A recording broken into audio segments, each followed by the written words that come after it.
When I was growing up in the PS3, Xbox 360 era, I think almost every single big budget release had some sort of DLC. And I'm not talking about expansions, although I do hope I can talk about some good ones soon. I'm talking more about the actual smaller scale DLCs. Call of Duty, Battlefield, Halo, all those had map packs. Fallout 3 and New Vegas had 4 to 5 hour add-on quest lines. Destiny 1 was still making smaller, overpriced packs when it first came out. Dishonored's Dowd DLC, Left 4 Dead 2 maps, Last of Us Left Behind, Mass Effect quests. I could keep going, but I'm sure you get it by now. I also distinctly remember not being able to afford any of these. I had the first 2 Destiny 1 DLCs and then quit once the good one came out because I was a stupid kid who was irresponsible with his money. I only had 2 out of the 5 Fallout 3 DLCs, including probably the worst one, Mothership Zeta. But hey, luckily nowadays, every game is a live service, so instead we get maps and new content for free. Except not really though, because now we live in the age of the Battle Pass with 15 different in-game currencies that all have separate challenges needed to unlock them. And now every game has a cosmetic store where one individual skin is the cost of like one indie game. And now that I think about it, one of these skins is probably the same amount I would have spent on all 5 Fallout 3 DLCs. I don't want to fully reminisce on DLC that I still think is bad, like Call of Duty map packs. But I do kind of miss some of the better single player ones that were actually add-ons to the base game, like Fallout DLC or Dishonored add-ons that could also be beaten relatively quickly, like 4 to 8 hours. All of this to say, to get to the point here, Final Fantasy VII Remake Integrate Intermission's worst feature is that god-awful name.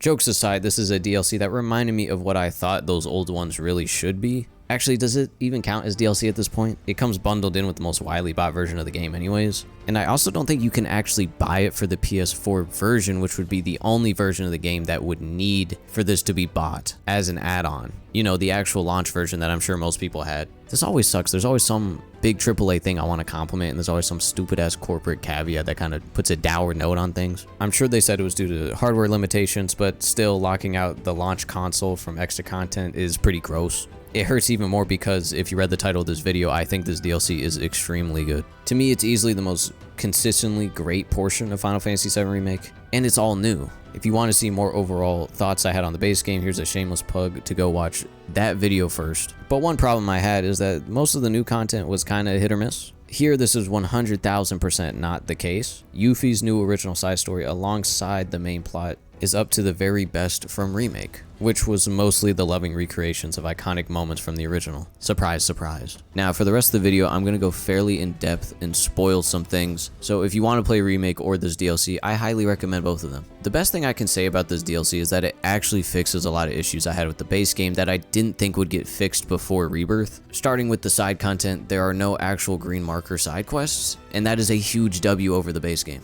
The simplest is probably collecting the Happy Turtle posters. They were all pretty straightforward to grab except for maybe the one with the dog. I also know now that this is a pretty deep cut reference to a sort of secret side quest in the original game. Plus the theme song that plays after fills me with so much joy, I felt morally obligated to get all of them.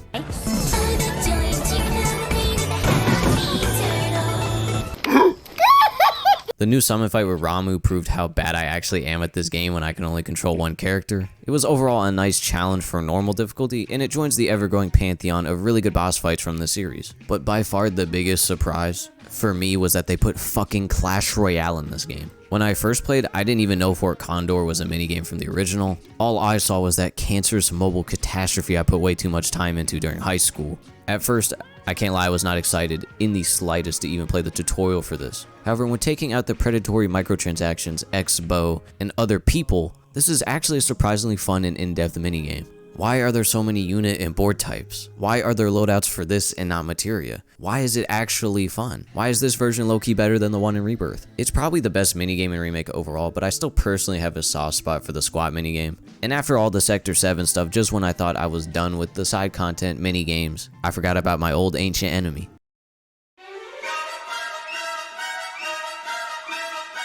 Scientifically proven to be the most infuriating minigame ever conceived in our modern age. Attempting to perfect the box run extended my playtime by almost an hour. My first playthrough of the DLC, it took over an hour. I do like that it is designed to push my Yuffie skills to the absolute limit, but the lock-on aiming is so goddamn finicky it can sometimes instantly kill a run when Yuffie jumps or attacks to the wrong box. Luckily, I remembered a strat that I found online the first time I played that gave me way less headaches than trying to raw dog it. If you enter the ATB menu with lock-on enabled, it slows down time while still allowing you to change targets. I'm not gonna lie, if this did not exist, I think this minigame is impossible for mortal human beings. Once I remembered this strat, it was so much more fun. It still adequately challenged my newfound Yuffie mechanical skills, and I love the layer of finding the most efficient path of destruction through the course. I know many people will probably find this weird, but my love of masochism keeps this as a DLC highlight for me. I fought Melania for about 10 hours in Elden Ring, and I loved every second of it. This is nothing to a glutton for punishment like me. The euphoric satisfaction that hits my dopamine receptors when finishing evil challenges like this keeps me going in this evil world. My will to live also multiplies tenfold every time I fight an enemy in this game.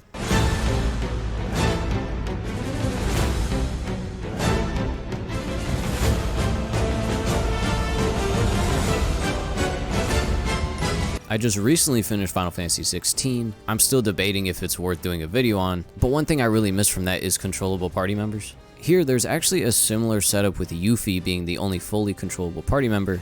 However, if Final Fantasy really wants to continue with the one controllable character action direction, then this is how it should be done. When I first jumped in, I was relatively disappointed that Sonon is not fully playable. I mean, come on, he has a bow staff. That man's aura demands full control. But then once I started to get into the action, I saw the vision so clearly. Besides the dookie air combat, my main issue or nitpick, I suppose, with Remake's combat was that while the characters all felt great with super cool abilities, there was such little synergy between them. I did not think that issue would be addressed this early. The synergized Sonon stance, as I call it, is one of the best mechanics in the game. Letting him do his own thing, then teaming up for a combined onslaught of glorious damage to keep maximum pressure on those Shinra bastards is pure bliss. It works so well for me because it isn't normally the best option, but when it's finally time to lay it on, it feels so special. It also works extremely well because Yuffie doesn't really have any stagger building abilities of her own.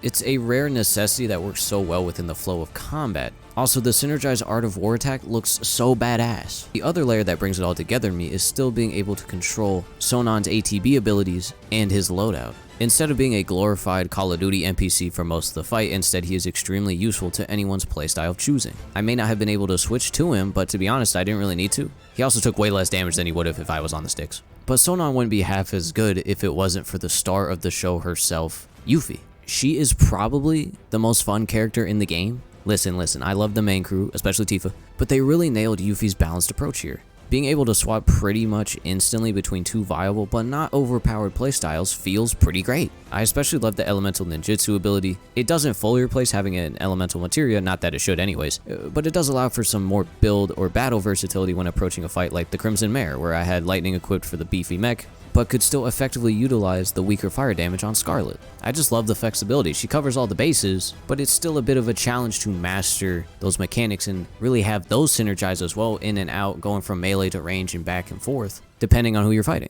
I also just really loved playing as Yuffie because I really love her character. As a beguiling ninja, like the world's greatest materia hunter. But who am I truly? Onlookers wonder no more. Before you see the rare brew, the single white rose of Wutai, the one and only Yuffie.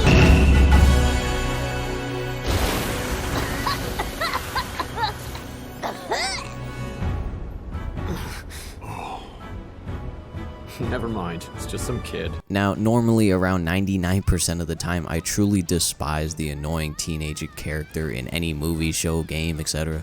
Yuffie is the 1%. Don't get it twisted here, she is still annoying. She's still sort of brash, clumsy, and loud. But what is the difference for me? Well, I could just say she is well written, but that would be unfulfilling for both of us. Maybe it's just because I'm older now, I feel a bit more empathetic to the youth, despite how annoying they can be. Or maybe Susie Young's performance is just that damn good, that annoying can come off as fun, charismatic quirkiness. Did I say her name right? I hope I said it right. Even if I can't really fully pinpoint why I like her so much, the one idea that always pops back in my head is that she is extremely capable despite being the annoying teenager. She can actually back up all of the talk and get back at those who underestimate her. I mean, let's be real, she is a top secret ninja at the age of 16. In my estimate, that's pretty badass. If I fought the Gigantopede now as a grown man, I would shit myself. Now, is her child soldier status a bit concerning? Most definitely, this is very strange for Mutai. But at least Yuffie is a master of the 4 elements, only second to Aang himself. I haven't seen Korra, so don't get on me in the comments. And I like that there are several cracks within this armor, the shield of bravado.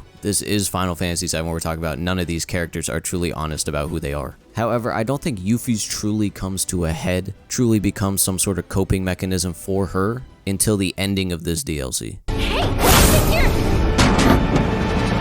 Sonon? I liked Sonon, I really did. He was the cool, calm, and collected counterbalance to Yuffie that made the story work for me. I will also reiterate that he uses a staff, so yeah, his aura is through the roof. Alex Lee also does a great job voice acting him.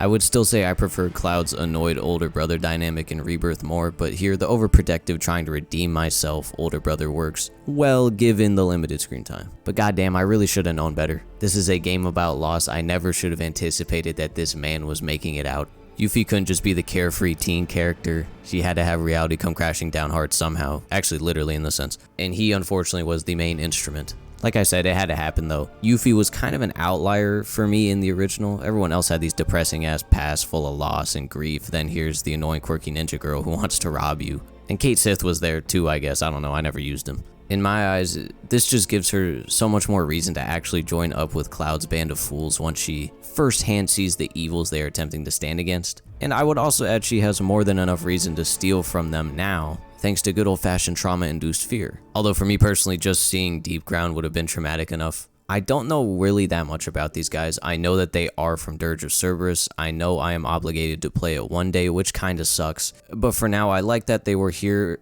in a limited capacity. It showed me at least that yes, Shinra can get even worse than I already thought they could. And the Nero fight is pretty rad. The last part snuck up on me like crazy. I thought I was firmly beating bro's emo ass. Then the last phase was only saved by a last second limit break. I haven't fought Weiss yet, I'm a weenie. Now, would I want to see them again? Fuck no, baby! Nero would be the only one I would want to see back, and it's exclusively just for Yuffie to get her lick back. I like them here kinda as like a scary Soyjack cameo fan service that also delivers a crushing blow to my emotional psyche, but I don't think they fit very well in like the grand scheme of the remakes. I know it's a bit weird to say that in these games of all games, but they should stay out of it, I think. I'm sure once this remake trilogy is done, they will appear in the 15 spin-off games that attempt to reignite the compilation of Final Fantasy VII. But until then, no thank you. Now look, now listen, I know this video has just been an endless shower of positivity, but you know what? Everyone wants to be a hater so bad, I just want to praise something that I love a whole lot.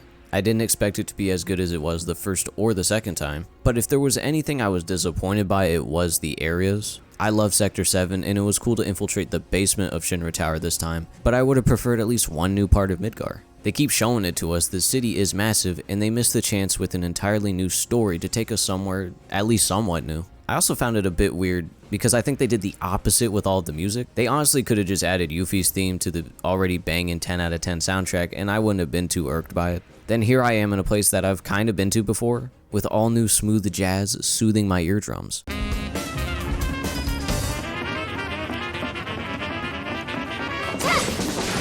They put more memorable tracks into this 5 to 7 hour side story than some full price games get. So even when I'm here trying to drag it down, there's still something that pops back into my head to lift it up again. I will reiterate that I do not want to over-glorify the DLC add-on structure of yesteryear that has undoubtedly evolved into the mess of over-monetization and undelivered promises of today's big-budget releases. Rather, this intermission DLC just sort of showed me a glimpse into what my innocent, naive, idealized brain thought I would get when I decided to buy an add-on when I was younger. And if I'm being a technical nerd here, I didn't really actually even buy it as an add-on.